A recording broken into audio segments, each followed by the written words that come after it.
Robbie, I'm going to come to you to start the conversation today. Sure. And just share with us what, after my introduction there, what does Sabre see as the top priority for TMCs in your view? Yeah, great question. Thanks for the opportunity to chat today, Andrew. Listen, I think I like how you're posing the question, number one, because you're not asking me sort of what are the top priorities for Sabre, kind of based on your introduction and the things that we're thinking about, but you're asking how are we thinking about the top priorities of our customers? And as the resident strategy guy, I'm always pushing our product leaders like Sarah to really take a customer perspective, right? One of the things I like to do, I don't know if you guys have done this before, but is I call it the executive wake-up test, the wake-up test, which basically is I work with the leaders and I say, if you were the leader of X customer, so if you were the leader of a TMC, when you wake up in the morning, what's that thing you're thinking about, right? Like what's the thing you're worried about? What's the thing you're excited about? What are those things? And for me, that helps to couch sort of today's urgent priorities. What are the things that people care about the most? And I'm going to say, I think this will come as no shock to you from conversations that I've had and just based on this conversation, that the use and deployment of technology is clearly one of the top priorities for TMCs. And there was a global survey done by GBTA and FCM earlier this year, and it asked a number of corporate travel managers kind of what their number one criteria was in selecting a TMC, and the number one answer was around technology. It was technology. It was ahead of cost. It was ahead of account management quality, all of those things. And so if it's about technology, and that's what we're talking about today, I think probably I should lean into kind of what are some of the most top of mind things around technology that are on our TMC leaders' minds. And I think chief amongst those, we can't not talk about talent recruitment and staff productivity, because we've got those two challenges right now, right? You've got staffing shortages. I think that's everywhere. Certainly by region, it varies. And then you've got this increasing demand for traveler servicing, disruption, and all that's being lifted up by the kind of ever increasing volume of business travel that's going on. So I think that's going to be a huge priority, or is a huge priority. And really our leaders, our TMC leaders are then asking, how do I do more with less? How do I manage this?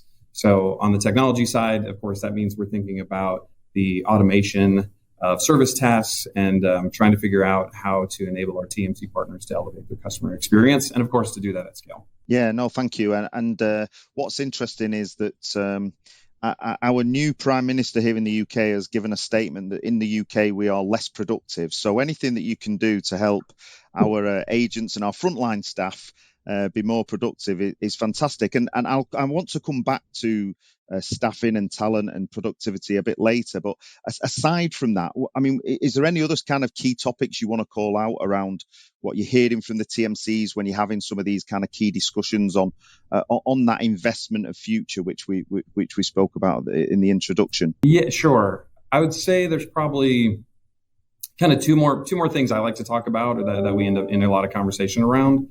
One is on content sourcing. I'd call it content sourcing. And then the other is really around sort of the use. There's a lot of data around. So the use of a data, intelligence, and intelligent offers.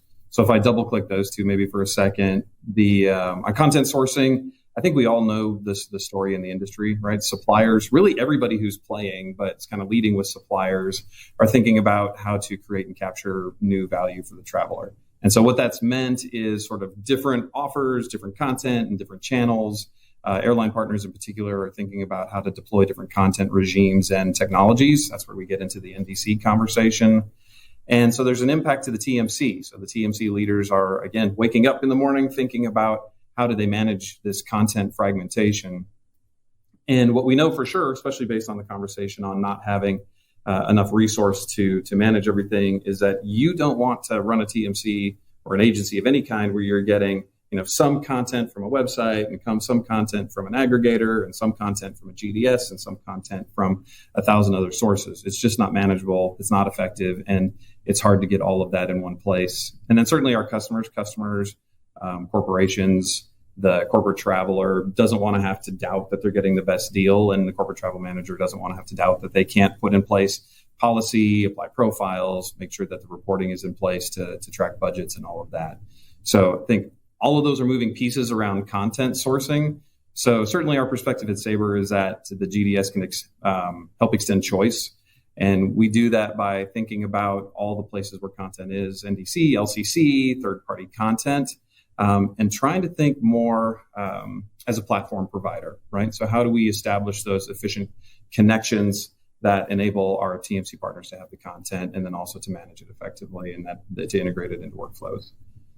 And then I'd say kind of the final piece, just briefly, is around intelligence and intelligent offers. There's a ton of data, right? So like if we can get all of the content in one place, I think our TMC partners are saying, help us think through how to better use the data we have, and especially around AI and ML, right? So how do we apply machine learning, artificial intelligence? Everybody knows it's out there and capabilities are increasing, but what I'm hearing are still a lot of questions on how to deploy that effectively, specific to each customer's needs.